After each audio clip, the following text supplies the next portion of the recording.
dari tahun yang lalu sebenarnya sekitar idenya. Kita coba untuk pilih beberapa hutan di Indonesia.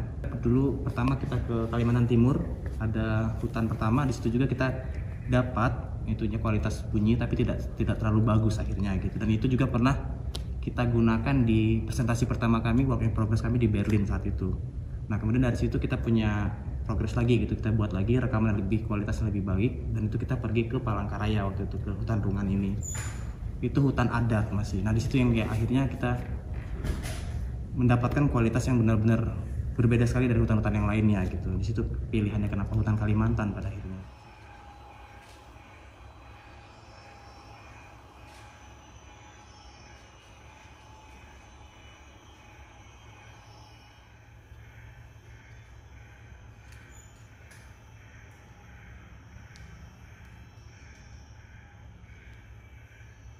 Ya, satu mic ambisonic untuk ambil 3 dimensi. Ya, dan ada yang mic ambisonic kita gantung kira-kira 5 meter karena hutan tropis itu hutan sistem vertikal. So kita mau juga anggap yang verticality dari soundnya. So itu kira-kira sistemnya, dan di sini itu alasannya itu juga surround dan ada yang gantung. Kita sedikit mau menciptakan situasi di hutan. Rekaman itu sebenarnya kita 3 hari ya Katya ya, 3 hari kita di hutan 3 hari, 4 hari. Ya. Tapi kita rekam yang ini tuh 24 jam, hari ketiganya kita ambil full. Yang pertama kita coba dulu untuk titik-titiknya di sini, di sini, di sini. Baru kita memutuskan lebih dalam lagi. Nah yang ini yang kita ambil akhirnya.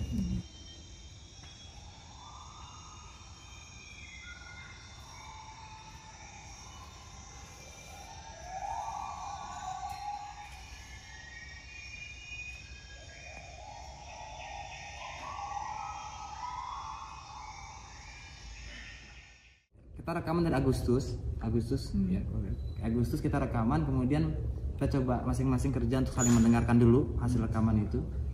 Nah dari situ tentunya dari 24 jam itu kita harus reduce ke 8 jam, dan kita sebenarnya niatnya nggak ada pengen ngedit dalam artian nanti diapa-apain gitu ya, misalnya ntar suara jangkrik dijadiin apa, suara benar-benar kita pengen hadirkan ini alam aslinya gitu. Tapi bagaimana rasa 24 jam masih terasa di dalam 8 jam, itu challenge-nya gitu. Nah akhirnya kita mengkurasinya itu pertama berdasarkan koneksi dulu secara pribadi, maksudnya aku dan Katya terhubung nggak dengan audio ini, punya ingatan atau nggak dengan audio ini. Kemudian kita lempar lagi ke mereka bagaimana, terus itu baru dari poin-poin itu, nah baru kita pilih dulu. Dari pilih ini ada lagi tantangannya, itu adalah spesiesnya. Ada beberapa harmoni-harmoni dari bunyi-bunyi spesies ini yang itu bagi kami yang wah ini cara komunikasi mereka menarik ya. Dan bagaimana kita harus potong ini gitu. Ini benar-benar nggak bisa objektif sejujurnya kami berdua benar-benar bingung karena kami semua punya kesukaan ya. Dan akhirnya kita mengundang lagi orang lain waktu itu ya untuk memberikan feedback. Ada Samuel, ada Mas Yenu, ada Mas Gatot. Dengan 3 sound designer untuk memproses pertanyaan, kita memilih bagian apa.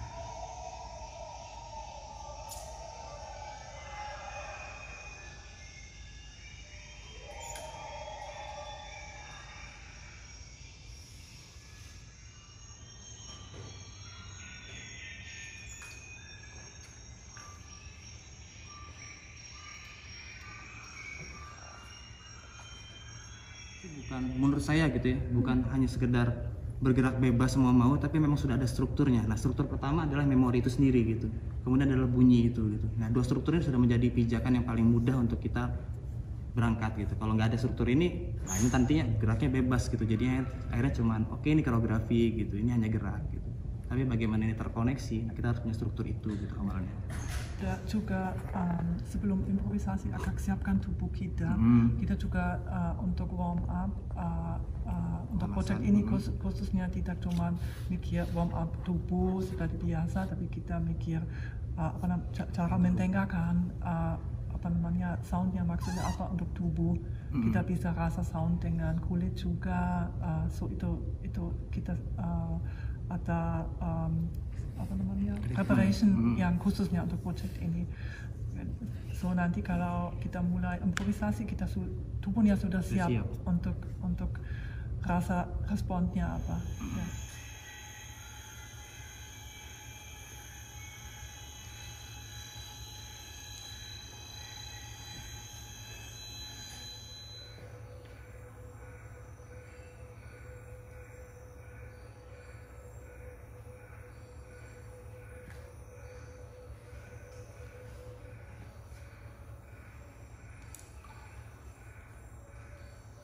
Bulan baru kita ketemu, 1 bulan kita ketemu Sisil, 2 minggu lebih ketemu sama Polet gitu. Tapi sebelumnya yang proses bareng aku sama Katia dulu, bagaimana dari audio, terus aku latihan sendiri lagi, aku proyeksikan ke Katia sebagai ini juga, dia melihat, oke ini kurang ini, kita lihat lagi ke Mbak Heli gitu. Jadi cuma bertiga dulu kita prosesnya, sampai dapat material-material intinya dulu, baru kita lempar ke mereka. Kapasitas ini kekuatan kita mendengarkan sih ya, karena ini mendengarkan dan kemudian kita harus mengenali sumber bunyinya, terus itu di setiap menitnya kalau bisa gitu, setiap menit ini akan bunyi ini, kemudian saat spesies ini muncul sebelumnya ada apa atau habisnya akan ada apa. Nah masing-masing kami harus bisa mengenali itu dulu gitu. Kalau untuk Sisil pribadi, karena memang saya adalah orang Dayak yang tinggal di pedalaman hutan Kalimantan ya, saya punya banyak memori tentang bagaimana kita hidup berdampingan dengan alam. Tidak hanya ruangnya tapi juga bunyi-bunyi yang dihasilkannya. Nah, memori yang saya bangun adalah memori ketika saya dulu waktu kecil, dari kecil sampai sekarang ya, saya sering dibawa pulang ke ladang gitu ya, kalau orang Dayak kan berladang ya. Nah, di sana saya belajar banyak tentang bagaimana mendengarkan dari pagi, siang, sore, malam, setiap hari kita, bahkan di rumah sendiri pun, di kampung pun suara binatang itu tetap terdengar karena kita hidup di samping berdampingan dengan alam ya. Jadi saya punya banyak memori yang muncul adalah kenangan ketika saya dengan keluarga saya waktu kecil, khususnya kakek nenek yang waktu kecil ya, menarik memori itu untuk mengambil kenang-kenangannya dan dimasukkan ke dalam gerak saya. Tidak ada di sini, tapi tubuh saya tetap enak bergerak karena musik ini membawa sesuatu yang secara tidak sadar tubuh kita itu terangsang.